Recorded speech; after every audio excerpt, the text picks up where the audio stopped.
Nomos Tangente 35 Midnight Blue. Nomos is a young watchmaker. They were established in Berlin and Glashütte in 1990, exactly the year of the German reunification. There, in the small town valley of the Erzgebirge or mountains, south of the Saxonian capital of Dresden, where the German watch industry initially started in 1845, Nomos finally established their production. In this particular case, the story is almost more interesting than the watch itself. As far as we know, the first Nomos watches were produced by Stowa, an established company in the Black Forest, in their history one of only 5 watch manufacturers that supplied the German Air Force with the famous pilot's watches. They still have the Antea in their product lineup that looks so much like Nomos Tangente, it's amazing. Then, the famous of the Glashütte watch manufacturers, Lange and Söhne, had a watch even more alike the Nomos Tangente in their lineup during the 1930s. It's really breathtaking. I'm not saying that Mr. Schwertner and his design team copied those designs. Not at all. The design language is clearly dating back to the Bauhaus, a design and architectural school. I would regard it as a German design heritage, just like the Art Deco style from the same time that influenced so many watch designs, for example JLC's Reverso.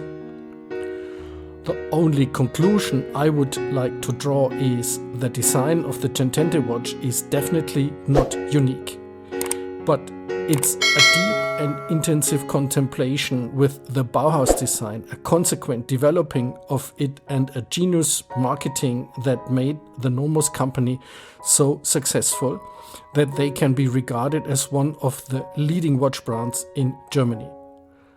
And they are absolutely independent. They even produced their own movements, although the design was initially bought from Peseux, a Swiss supplier for watch movements. The Nomos Tangente Midnight Blue in case diameter 35 mm, as we see it here, came originally with a cream-colored leather strap. Unfortunately, that strap had to be replaced after less than a year when it had become more or less dark grey. What we see now is a burgundy cordovan strap from Nomos that was upgraded with a folding clasp on top. With this clasp, the strap doesn't need to be bent every time when opened or closed in a pin buckle, and by not doing so, it dramatically extends the lifetime of the strap.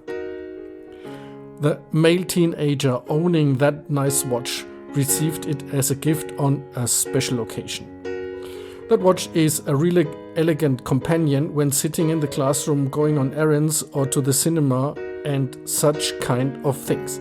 For doing sports or going to the beach, Nomos offers alternatives that have true waterproof housings, since 3 atmospheres is a degree of rain under a shirt cuff.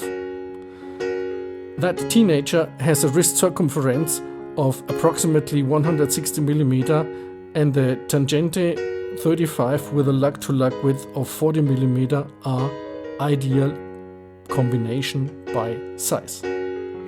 The third technical data: case diameter 35 mm, height 6.8 mm, lug width 18 mm, mass 45 gram, waterproof 3 atmospheres, movement Nomos Alpha, manual wound accuracy 8 seconds minus in 24 hours.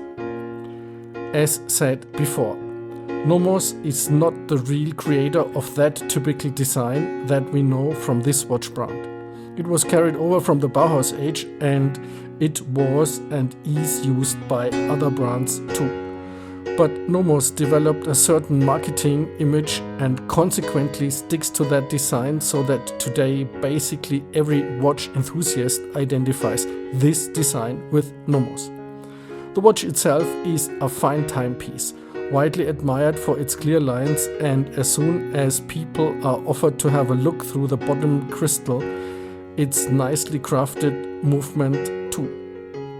There are a number of watch brands that offer alternative watches to this typical Nomos design, but I guess with Nomos it's in a way like with Rolex. There is a brand identity that is carried on by its users. Thank you for watching, and please don't forget to subscribe. Thank you. Bye.